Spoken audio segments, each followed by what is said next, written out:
Hello guys, welcome to Tutorly. So in today's video, I'm going to show you exactly how to remove shadows in Affinity Photo.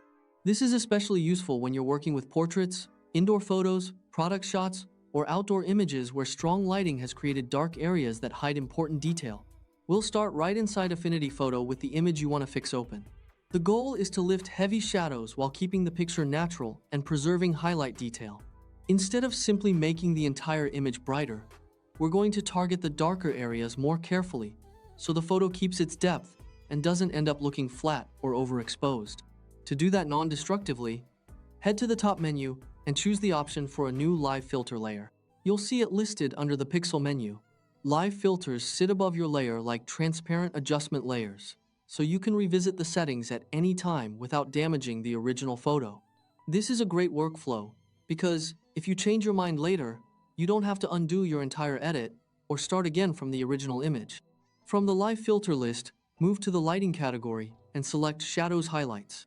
That opens a panel with a small set of sliders that control how aggressively dark and bright areas are recovered. Each slider affects a slightly different tonal area, so making small adjustments one at a time will give you much more control over the final result. Start with Shadow Strength. This brightens the dark regions. Ease it up slowly and watch the previously hidden detail return. Subtle moves often look more realistic than big jumps. For example, if you're editing a portrait, you might begin to recover detail in the hair, clothing, or the shaded side of the face without noticeably changing the brighter areas of the photo. Next, refine shadow range. Range decides how broadly the edit reaches into the midtones. If you push it too far, edges can look washed out, or you may see halos around contrasty lines. Dial it back until the lift feels targeted and the natural contrast remains. A good approach is to focus on whether the shadows look naturally brighter rather than trying to reveal every possible detail, because some darker areas are important for maintaining depth. If parts of the image are too bright, use highlight strength to gently bring them down.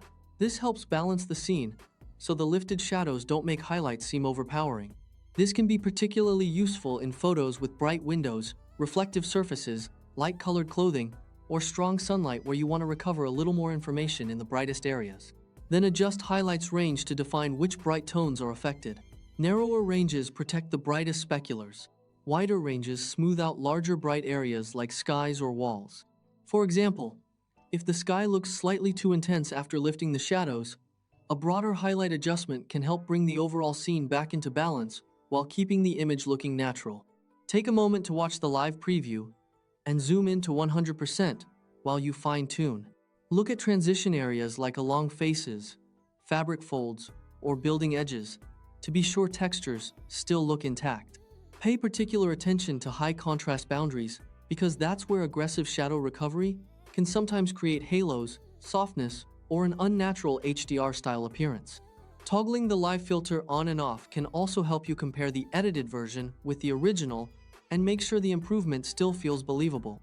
Because this is a live filter layer, you can always come back later and tweak the settings as you continue editing. That's helpful because other edits, such as contrast, color, sharpening, or exposure changes, may affect how strong the shadow correction needs to be. And that's it. Using shadows highlights as a live filter is a clean, controllable way to remove unwanted shadows while keeping your photo crisp and believable. By working gradually and checking both the shadows and highlights as you go, you can recover useful detail without sacrificing the natural lighting and contrast of the original image.